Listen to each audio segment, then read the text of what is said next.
Hey guys, welcome to the 10 of the Pagan Blog Project. So on the letter E, today we're going to learn how to make energy incense to help you shake off those winter doldrums, right?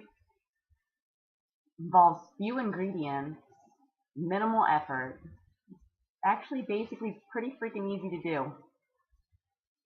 It doesn't use saltpeter or charcoal discs for burning. It's self-ignitable, just using plain old pine needles that have been dried in the microwave and reduced to dust, as well as the herbs that I dried as well in the microwave and ground into a fine powder. So let's get started on a list of ingredients, and I'll show you what I got here working on my countertop. I have here the 5 ingredients that I used to make my energy incense, and that would be some dried rosemary, dried basil, and orange and lime peels that are dried. It's just from an orange and a lime that I peeled in the house. And they smelled so good, I thought they would, really mesh well together. I also did my research and found out that ground cinnamon also plays well for energy and strength. And since I'm trying to shake off the winter blues and get myself in gear for spring cleaning,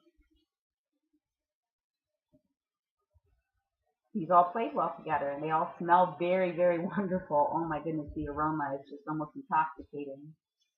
And when I was out front, waiting for the school bus, I saw these pine needles, and I was like, ooh, since I don't have any sawdust, 1, I don't like saltpeter, and I don't like the charcoal discs, 2, I figured I could dry these and use them as a food source.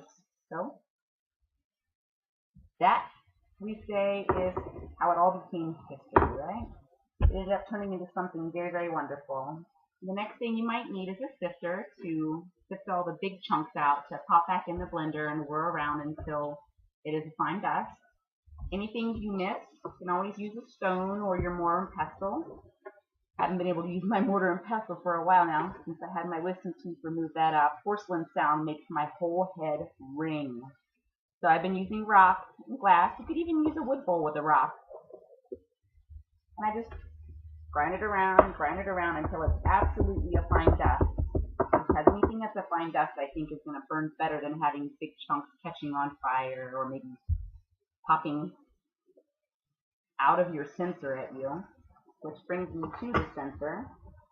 You want to fill that with salt. You fill it with salt or sand so that your vessel doesn't heat up and crack and explode. It's a fire hazard. I move my green candle that I have lit back here. I have it lit because green is good for herbal energies. And I'm going to thank Bob Wilson for that at Spirit Channel.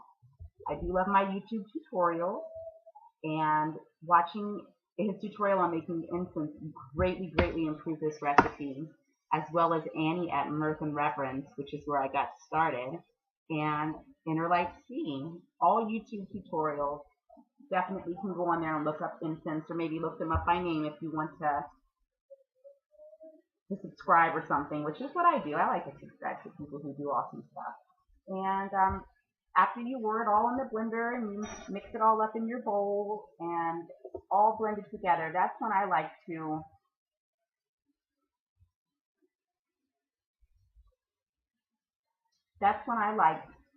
add my special energies. And oh, and Sophie's here.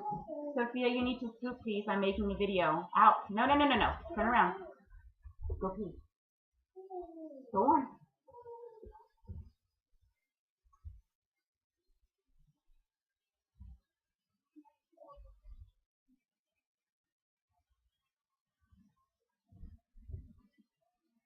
So once all this is dried and ground together, I like to mix my fingers through here, mixing my personal energies and to empower it. And that's how this makes this a truly, truly pagan craft, is empowering my energy incense. You can say a few words. I use some energy come to me so I can get done what needs to be. Nice and simple, right? But I did that as I'm running my fingers through there, and I'm just rolling the herbs around so that they can mix their energies together, and I can break up any extra large pieces that are there. Maybe I should tell you the important thing about drying herbs in the microwave. If you've dried your herbs naturally, good for you. I didn't, so that's why I used the microwave. But after you dry them in the microwave, I noticed that they kind of stay a little wet. So you might want to leave them out overnight in individual containers so that they can breathe and become crisp. That way when you ground them, they do turn into a fine powder, not some kind of gummy, gooey mess.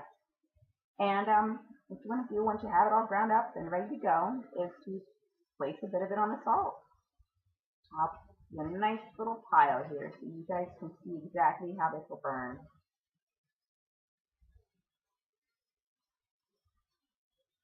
Sorry if I'm going a little fast. I am nervous. So this is one of my second video tutorial. Holy moly, I've been doing this for so long. No, very, very inept at doing videos, so I apologize. I also have a 4-year-old in the background running around. So, I'm going to light this. I'm going to again state the purpose once I get it all lit.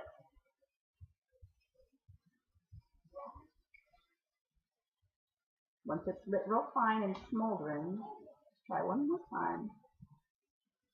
But of course, now that I'm on video, it doesn't want to do what it's supposed to do. You know, let it get in the room.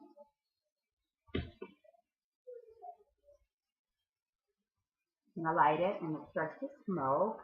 I'm, of course, going to wash or fan the smoke towards my face. And I'm going to say, energy, come to me so I can get done what needs to be. And I'm going to basically bathe my face and inhale the smoke. Beautiful aroma of burning oranges and basil and sage and cinnamon, all wonderful things. So I thank you for hanging out with me today, and I'll catch you next time. Have a great day.